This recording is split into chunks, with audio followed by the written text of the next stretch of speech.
Yes. Commissioner Dotson? Commissioner Goings? Commissioner Dietrich? Present. Commissioner Rowland? Present. Commissioner Amos? Oh, thank you. Present. Commissioner Gunnelson? Present. Commissioner Hunt? Present. Commissioner Bianchi? Present. Commissioner Watkins? Present. And we have a new commissioner, Commissioner Hernandez, but I don't see him. Yeah, I don't see him either. Okay.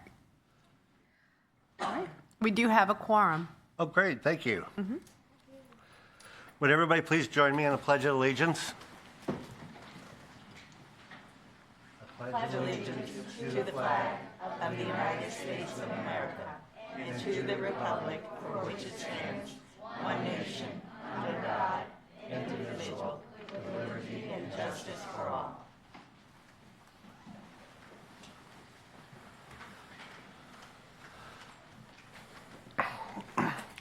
Okay, I'd like somebody to make a motion to approve the agenda for today, tonight. Motion to approve the agenda? Second. All in favor? Aye. Approval of the agenda is passed. Approval of the minutes from last meeting, which everybody should have received in an email. Would somebody please make a motion for that? Motion to approve? Second. All in favor? Aye. Aye. That motion is approved. Let's see, minutes release. Any citizens' comments? We have a citizen comment. I don't think that's happened before. We have Mike Duncan, and he is with the Wentzville Historical Society, I understand? Okay. Westford Community Historic. Community Historical Society. Is this on? Yeah. It's on. Well, I'm representing the Westford Community Historical Society. I know I recognize a couple of you from the meetings. That on March 28th, the Westford Community Historical Society is having the first annual trivia night at the Westford Community Club.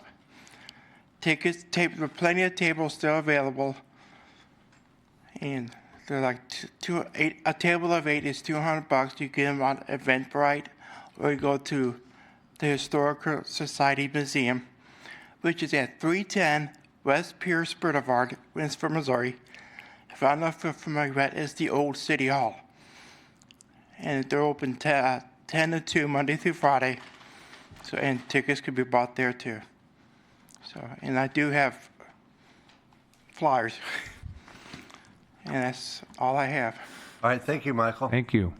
I don't know if anybody knows, we have three pieces out of our museum that is on loan at that museum up there. It's a really nice museum. Wentzville was also some of the founding families out of that came out of the Fort Zumwalt. So if anybody didn't know that. Any old business? We have standing committees. Mr. Hunt. Thanks, Rick. So just to bring everybody up to date on the cemetery subcommittee, just kind of a little bit of a background. We started the committee in September of 2023, so we're not quite a year and a half into it. Up until this point, we've documented 177 veteran burials in O'Fallon. Cemeteries would be Sage, Mount Zion, Assumption, Stony Point, Fort Zumwalt Park, and then the Welker Klossmeyer. We have received a lot of information, but it's been really slow as of late. Since we've started, we've received information from a gentleman by the name of Dennis Murray out at Mount Zion, and also a gentleman named Justin Watkins, who was very helpful providing us some information also about Mount Zion. We've reached out to Jim Higgins at the Veterans Museum. We've utilized the Find a Grave website. Been in contact with VFW Hall and Bill Harden. We've also worked off of a document provided to us by the St. Charles County Genealogical Society. However, that was put together in 1989, so it was quite an old document, but it did give us some information. We've had a few individuals reach out to us and provide information about family members or friends who are buried in O'Fallon that have served. However, the last email that was received was just over a year ago, so that's kind of dried up. I know the city has helped us in the past with putting it on their Friday email blast, but unfortunately that hasn't brought us too much either. So right now we're kind of at a standstill. Unfortunately, veterans are passing away daily and probably being buried in O'Fallon cemeteries, but it's just very difficult to keep up with. So I know there's more than 177, but that's where we're at currently. What can we do to help speed that up any? Is there anything?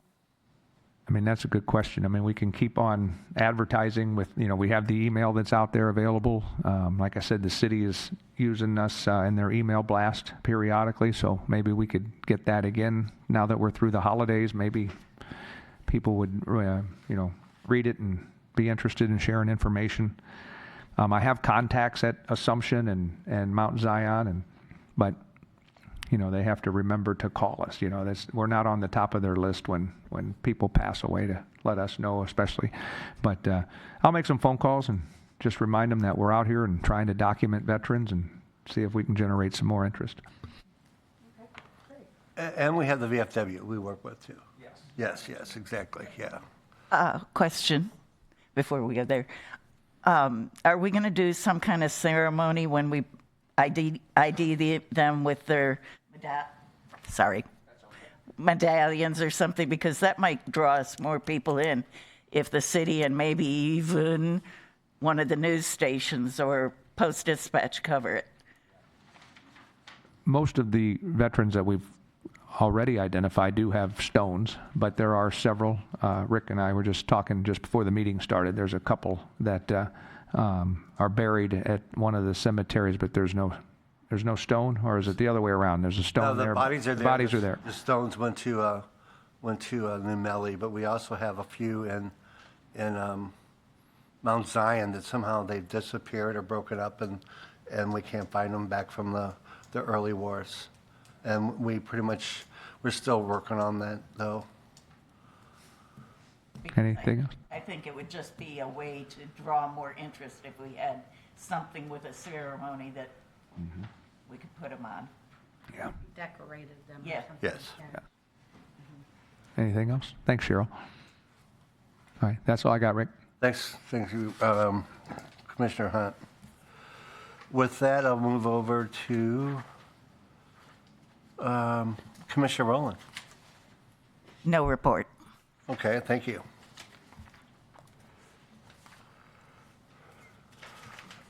Next is standing with committee. We're working on a O'Fallon Historic Designation Subcommittee, and right now, Commissioner Watkins and I are working on the Healed Home to get it recognized, and we're also Amy has set out and worked on helping a grant with us, and we're working on. We're going to need some help on this with everybody, is to identify the old houses, the historical areas, write about them, what's not been written about them, and so we can get them on these flyers and maybe some posters. We'll need everybody's help on doing that because there's a lot of work and there's a lot of detail, and we don't want to miss anything. We really don't. The important thing, we don't want to miss anything. So what can we do? Eventually we're going to have to sit down and recognize everything we have, and then see what's already been written, and then add to it or add new things to it. And hopefully on these brochures, we can get them. We get the grant. We'll have those printed out, and that'll be part of our education and going toward the schools that we have. Because we have 3 major school districts and 2. We got St. Dominic, and we have, what's the other one on Tom Ginevra? It's Change their name to Veritas. Christian, yes. Okay. So we have those. So we have 5 major high schools. We have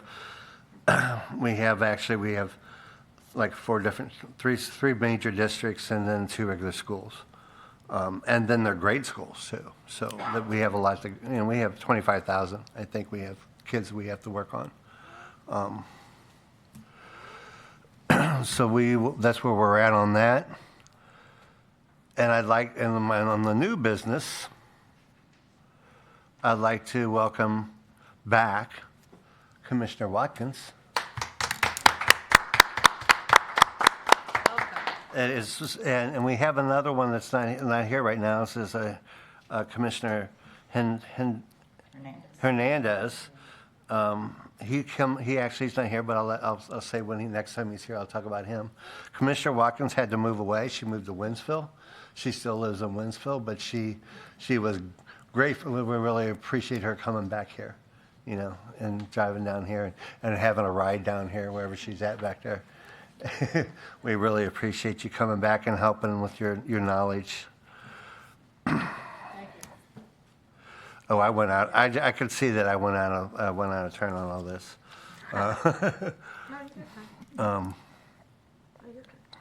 So with that, we're going to do Sage. Sage Chapel is our Black History Month, and we invited the families that are still around that we know of Sage Chapel, and Sage Chapel, what we understand was given by Mahala Jasper, Mahala and Castley, which was Samuel Keithley's daughter. But Samuel Keithley also had started that cemetery. And Mahala actually had the date as 1881. But we know for a fact that the grant was back in the 1820s. So we know that there was probably people buried there from around 1823, 1824. We're almost pretty positive. It's just really hard to get all that information out. But it's a beautiful cemetery. It had 3 trustees. One was from the Methodist Church named John Rafferty, and a close friend, Walter Burrell, and a Joel Patterson Taylor Harris, for the use of preachers of the African Methodist Episcopal Conference. And then it was 1 acre of land, and it became Sage Cemetery, and for the African American burials could continue to take place. The former slaves like John Rafferty and Charles Letcher could continue to be buried where their ancestors had already laid for decades. Now, those trustees were also the same trustees back in the days of what they call the Union Cemetery, which is on Obrecht Road. They were actually the same trustees back there in the day. And Miss Phyllis used to tell me the story that sage got its name was because of the aroma of sage in the cemetery. Mm-hmm. Oh, wow. And that makes sense, because if you read all the old literature of a lot of old books, when the French came and when the Spanish came, they always talked about the aromas of the air, in the air. Today we don't. All we smell today is barbecue and cannabis. So it smells like skunk. Smells like me. But back then, they could actually smell a lot of neat things that we can't smell today. But also the other church that was down there was the Cravens Methodist Church, which was at Sondren. And then there was the Black School, which was originally on Sondren, 110 Sondren, and eventually in 1986, that address turned to 315 Elm. They were very part of the people buried there were a very part of our community. And actually, it's not just an African American cemetery. It is, but there's also a Blackfoot Indian buried there, and there's also a white woman buried in there. But they were all part of the same family. We're all family. That's the way I look at it. But with that, and if anybody goes over there, it's a beautiful cemetery. The city worked their butt off, excuse my language for that, but they worked their butt off to actually take possession of that cemetery, to take care of it and represent St. Louis, the OFallon history. And we're really grateful for that. And they worked hard to get a lot of people went into making they're getting this become a historical. Make sure I don't push it off. Yep, I'm watching. Can I get Joe? Okay. Make sure we have a historical landmark, which it made our second historical cemetery, which is awesome. So I'm really pleased for all the effort and all the history everybody did on this. And we had two families, we had the Stevenson family, Mary Stevenson, and we had the Phyllis Hayden and Tommy Hayden, the Hayden family, and write letters for us of what the cemetery meant. And I like to have them read it. And I'll start with Margaret Harper, which is a Stevenson, and then somebody from, okay, and that's up there too at the podium. Okay. Well, to the city of O'Fallon, historic preservation. Beautiful. Huh? Talk louder and be beautiful. Okay. Well, as I was saying, to the city of O'Fallon Historic Preservation Commission, I'm speaking in behalf of my mother, Mary Stevenson, and she's writing to share the significance of preserving Sage Chapel Cemetery, a place that holds deep personal and historical importance within our community. This cemetery is more than just a final resting place. It is a testament to the resolution and enduring spirit of those who lived through some of the most challenging periods in our nation's history. Sage Chapel Cemetery is particularly meaningful to me, my mother, and I'm also, as it is the resting place of my mother, sister, brother, grandmother, and grandfather, loved ones who I miss dearly. The presence here makes this sacred ground even more significant in my life and the lives of many others in our community. I grew up in O'Fallon and continue to live in St. Charles County, which strengthens my connection in this historic site and the people it honors. The roots of Sage Chapel Cemetery trace back to the early 1800s, when Samuel Keithley, a settler from Kentucky, established his farm in what is now O'Fallon, Missouri. Among those who toiled on this land were enslaved individuals, including John Rafferty and his sisters. These men and women brought here against their will laid the foundation for a community that would thrive despite the immense hardships they faced. In 1881, a significant moment in our history occurred when Mahalia Keithley Costello, the daughter of Samuel Keithley, transferred land to the African Methodist Church, ensuring that the African American burials would continue at Sage Chapel Cemetery. This act of recognition allowed those who had been enslaved, like John Rafferty and Charles Letcher, to be buried with dignity among their ancestors. Over the decades, the Sage Chapel Cemetery became a central part of the African American community in O'Fallon. Although the surrounding churches and institutions have faded from the landscape, the cemetery remains, a silent yet powerful reminder of the lives once lived there.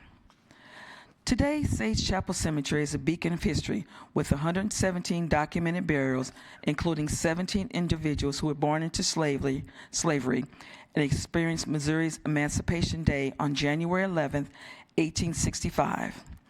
Despite the challenges they faced, these individuals showed tremendous courage and determination, often in the face of overwhelming adversity. However, maintaining this historic site has become increasingly difficult. When the cemetery is now owned and maintained by the city of O'Fallon, this work is far from over. Our goal is to raise funds to enhance the cemetery and provide the resources necessary to preserve space for the future of our generations. Your continued support is vital in our efforts to preserve Sage Chapel Cemetery. Without your help, we can ensure that the stories of those buried there are never forgotten, and this site remains a place of reflection and learning for generations to come. Thank you for your dedication to this cause. Okay. Thank you. Jan? I think there's a copy up there on the... Mine's not as knowledgeable as hers. Good to see you all. Thank you. Thank you, Rick, for having us here. I wrote this on behalf of our family. Sage Chapel Cemetery is a place of rest, not only for those that passed on, but even for us that are living today. As we drive by and see the big sign, Sage Chapel Cemetery, we can rest in the fact that a legacy will carry on as O'Fallon's oldest African American cemetery. Sage Chapel Cemetery was a place of refuge for many slaves buried there that were weary and heavily burdened. And astonishingly, it's a place of refuge even today. It's a place that will be preserved under the care of the city of O'Fallon. Sage Chapel Cemetery is a place of honor for our family, especially the day we witnessed great, great, great Uncle Howard Morris receive a proper burial and new headstone for his years of service to our country. All of Sage's inhabitants will not be forgotten, even those without headstones. As a child, I used to watch my grandpa, William E. Hayden, tend to the groundkeeping of Sage. He would rake the leaves and gather any sticks that crowded the place where some of his ancestors laid. His wife, Catherine, is buried there, along with his mother, Elizabeth. He wasn't paid to do this. He didn't receive accolades or praises for this service. It was something he was moved to do. The rebirth of Sage gave our family an opportunity to further explore our family tree. My Aunt Phyllis Hayden, who was a great contributor to the recognition of Sage, participated in DNA testing through Ancestry.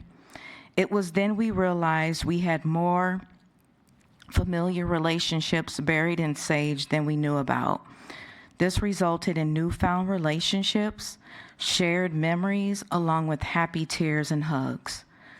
Before Phyllis passed away, she had one last prayer request for Sage Chapel Cemetery to be placed on the National Register of Historic Places. As a family, we are grateful for all those who contributed to this answered prayer. I'm reminded of the scripture found in James 2:17. Faith by itself, if it is not accompanied by action, is dead. So we thank everyone involved for their works. Bringing Sage Chapel Cemetery to life was a calling on everyone involved. I mean to tell you, this was not a one-man show. There were so many moving parts, and if one part or person was missing, it wouldn't have worked. And with warm regards from our family, thank you. Thank you.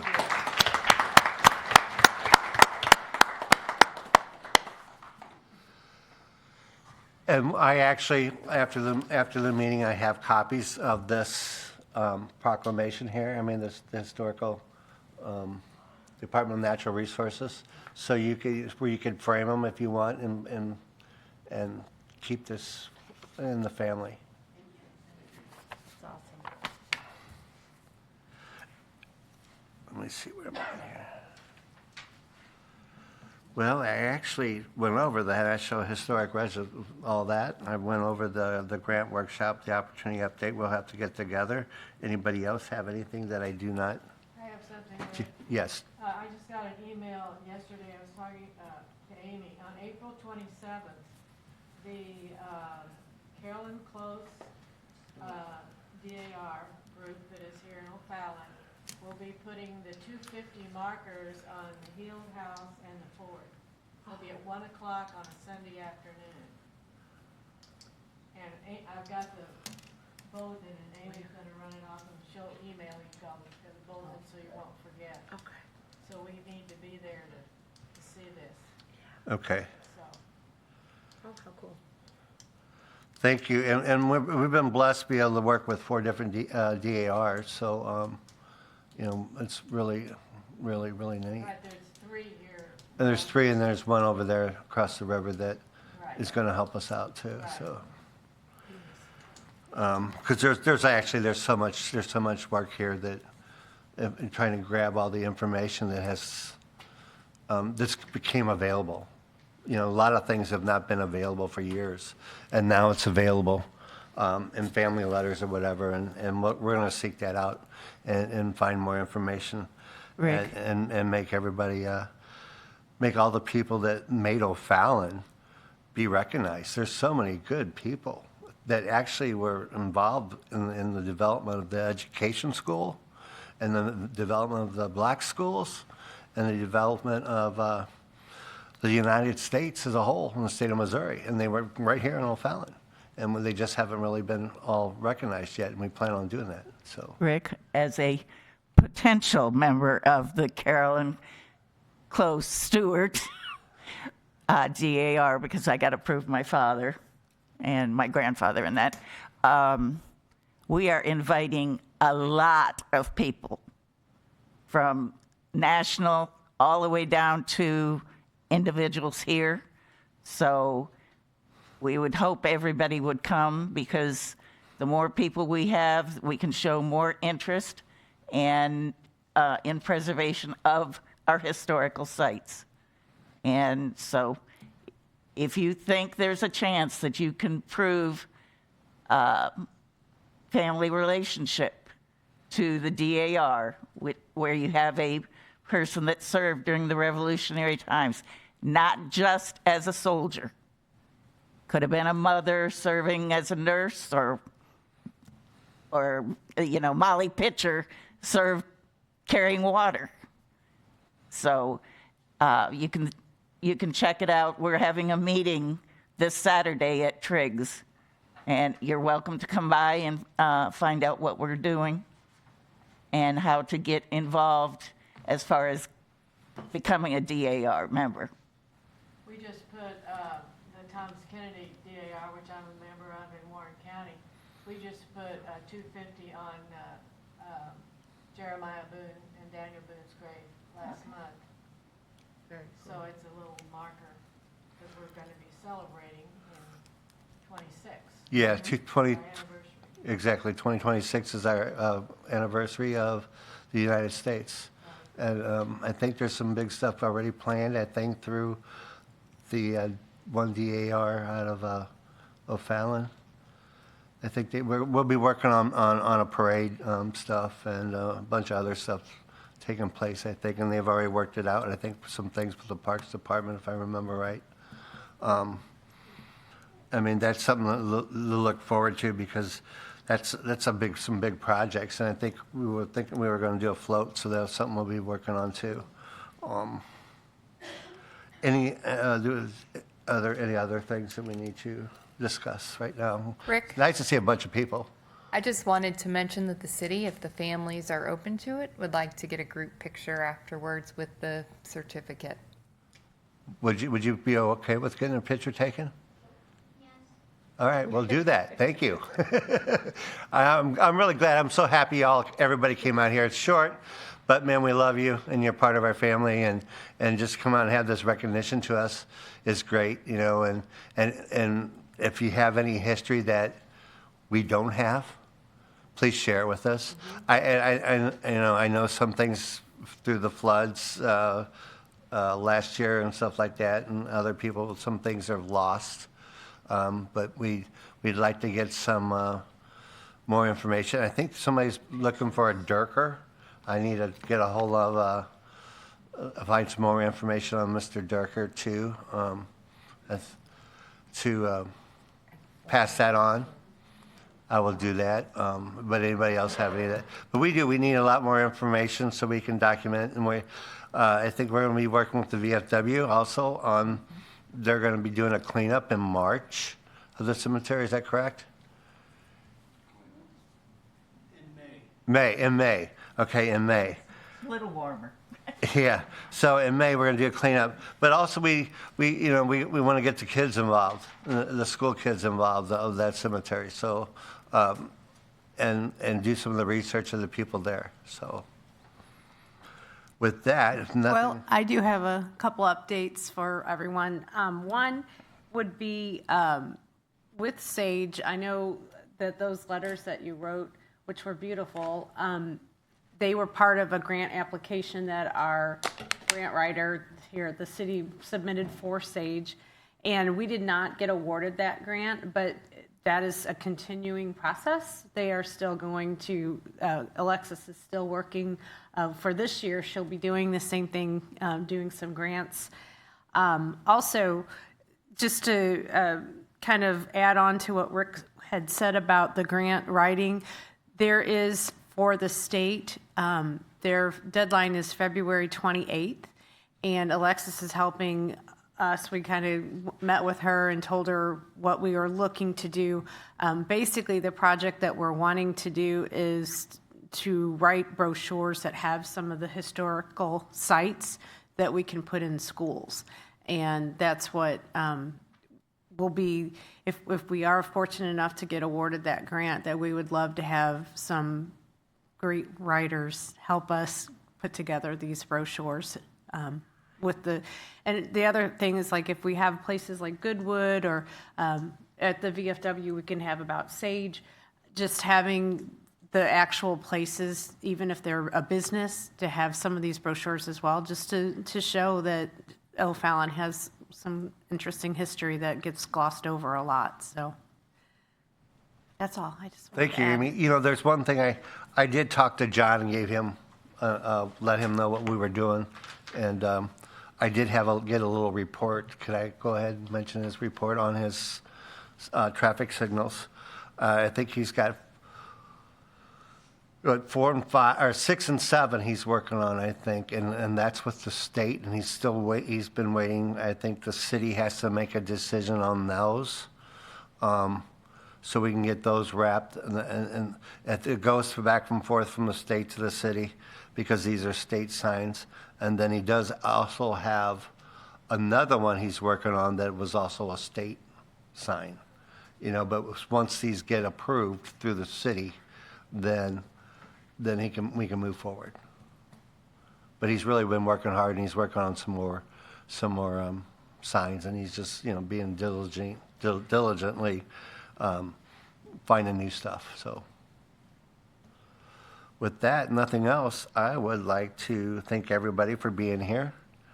Welcome to 2025. Anything we can do to help you, please reach out. Please reach out. Thank you and good night.